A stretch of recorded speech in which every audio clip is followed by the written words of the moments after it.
We all know to it that the club of Arsenal will be interested in a forward. If at all Gabriel Jesus leaves and maybe Kai Havertz also really doesn't improve on his injury prominence ever since last season, because he missed out on the entirety of last season.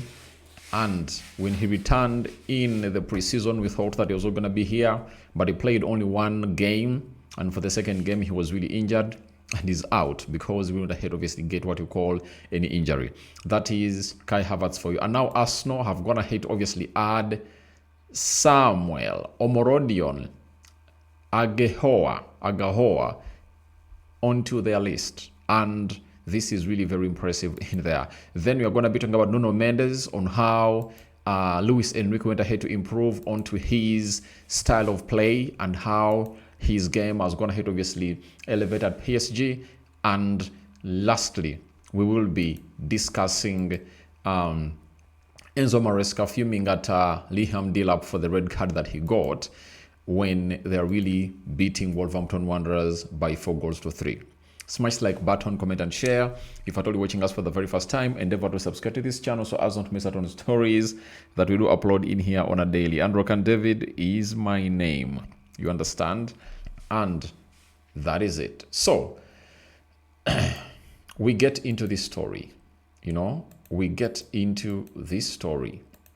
Features have told us that Arsenal are one of the 3 Premier League clubs monitoring Porto and Spanish striker Samu Aghehowa ahead of a potential future move. The 21-year-old has scored 8 goals in 10 games this season and has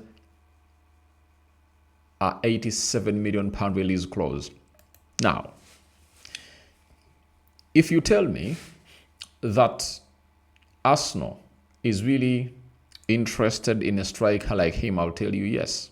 Because even before he went ahead to really sign for FC Porto, Arsenal and Chelsea were interested, and he almost went to Chelsea, but the collapsing of the deal of Conor Gallagher before it gained momentum for Conor Gallagher to join them was the game changer for this guy not coming through and really play for that particular side. You all know that.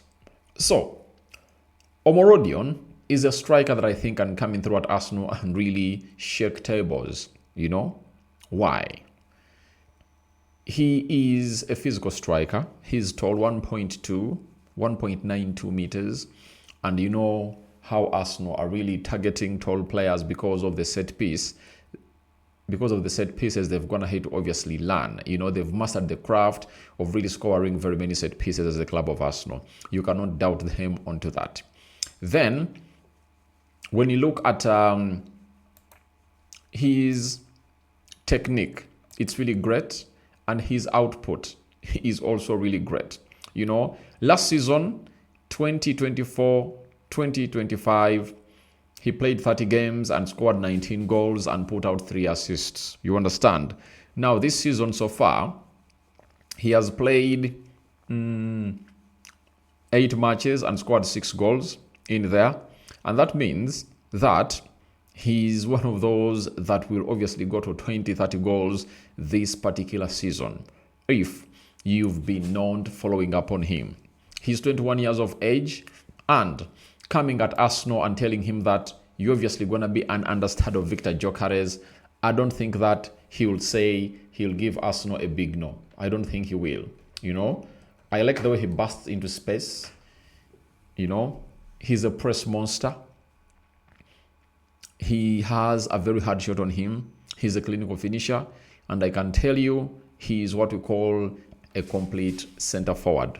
If you've been looking out for one, he's one of those that you have to look at and really understand that you need to have him into your team of Arsenal. And the price, to me, is the huge question. £87 million.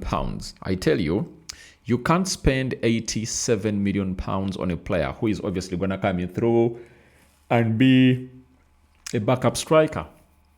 You can't. That is my worry. And if you've been following FC Porto for some time, they've always sold players for that release fee. You know, even if a team comes in through and says, we are giving you like 60, 70, they're like, we want the exact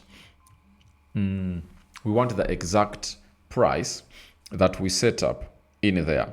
So I want to let you know that the side of Arsenal has only one hinge. It's the price. You know, for Victor Gyökeres, they were able to obviously win that because Arsenal had already gone ahead to make what we call because Victor Gyökeres and his agent had already agreed a deal with Sporting Lisbon that next summer, you know, that is of 2025, we will sell this player below 70 million euros. You understand? And that's exactly what will went ahead to happen to obviously get this player into the club of Arsenal. You understand? So that's how things are really panning out for the club of Arsenal. But this time around, I think there are very many options that are really cheaper that Arsenal can go in for, other than seeing a team cough 87 million pounds for that player, you know. But never say never, with Arsenal not being able to sign very many players in the summer, because I think they really have very many in there. They've almost fulfilled every position. I see them really having a lot of money to spend. One, they are going to be, to me, I think they're going to be the Premier League champions, and they're earning a lot of money. They'll compete a lot up to the final or semi-finals of the Champions League. They'll get in money. Carabao Cup, they're into the next round, and they have a squad that can really go ahead and really play onto the next round. You understand? Then the FA Cup is also there. It's coming. So I tell you what, Arsenal is going to be making a lot of money, meaning that with them having less players to really bring in, they'll be having a huge budget, and they might obviously say, can we spend all our huge budget onto this player? And that will be really very, very, very, very, very, very possible for the side of Arsenal. But there are very many options. Dusan Vlahovic is going to be a free agent in the summer transfer window. You understand? There are other strikers that are really showing huge potential that might really show a lot of potential that Arsenal might look at and not really look at this guy. But as it stands, the lad is one of those that is really performing very well. And with his performances, you can't really say that they can't really bring him for that amount of money. But Arsenal are monitoring him, and monitoring you doesn't mean that they're obviously going to be signing you, but they'll add him to the list and see what decision they'll obviously make. You understand? So, as it stands, I'm 100% really ready to see how things are really going to be panning out in here onto what we call the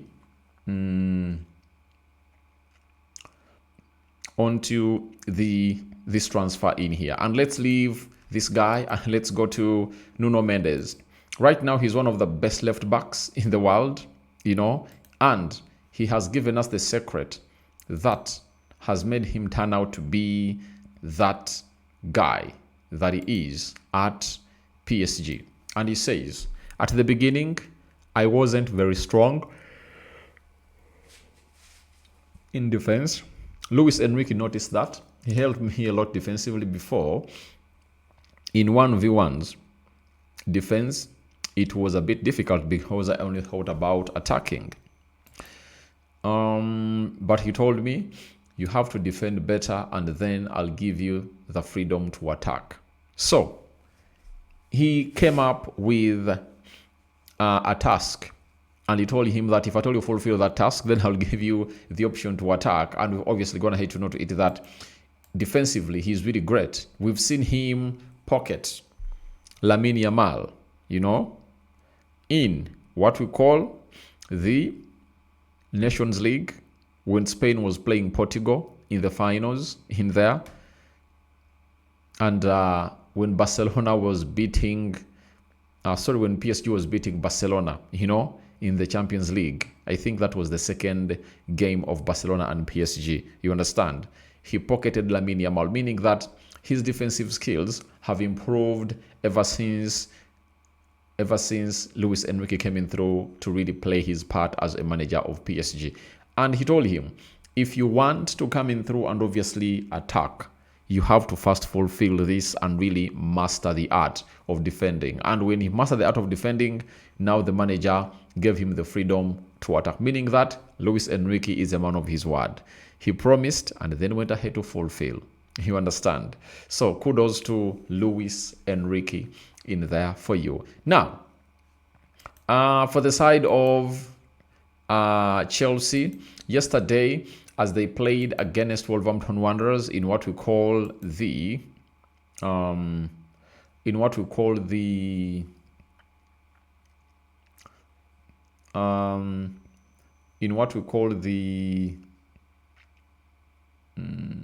what is it called? In what we call the EFL Cup, that is the Carabao Cup, Chelsea was leading by 3-0. But when this red card came in through, Wolverhampton Wanderers pulled 3 back, but Chelsea went ahead to obviously get the winner. And Enzo Maresca has come up and obviously spoken about the behaviors of Liam Delap, who has been away and returning from injury. He said it's a stupid red card. Delap should avoid that. After the yellow card, I told him 4 or 5 times to stay calm. When he's on the pitch, he sometimes plays the game for himself and struggles to see the others around him. So the manager is not happy with him for the decision he went ahead to make that was really selfish. You know, you're on a yellow card, the manager sends you a warning and you really continue doing what you're doing. Something that doesn't really make perfect sense for the manager, because he wants to really have 11 players on the field of play. But Delap got that red card, and that means in their next game, he'll obviously be out. But Delap's return is really very important for the side of Chelsea. Why? I think however much Pedro had gone ahead, obviously put in a very huge shift and really had a very good coming in through, I think it resulted into him really being complacent and being overconfident, because he lacked what we call competition. But when he got in competition, when he gets competition from this guy, I think obviously do the needful in there for you. So that's what we have in here for today. And continue to subscribe to this channel so as don't miss out on stories that we do upload here on a daily. And Rokani David remains my name. Now, 16th December, that's when we will obviously get to know who will be playing the semi-finals, because the side of Chelsea will be playing away at Cardiff. I think they've gone ahead to get the easiest fixture, and the rest of the fixtures, I'm obviously going to be recording a video to obviously let you know who they're going to be playing against in here. So guys, thank you very much for watching through. This is the Rokani Media Football, and hope you guys are really having fun wherever you are. And I want to let you know that we have a new sponsor, by the way. How did I forget this? How did I forget this man? You know, it's like Momon, you know, Constructions. He has come on the table, and I tell you what, he has services that most of you will obviously need. If at all you feel like you want to construct something, he's someone that you have to trust your buildings with, because he's a company with what we call a proven record that you'll obviously look at and really understand that, yep, he is really the guy. And that is it. He goes by the names of Momon Construction Company. That is it. And that's the name of the company that you're really talking about. And he comes in through to offer you all the best construction services. And you can call him on those numbers and you will thank me later. I'm out. Bye-bye and see you later.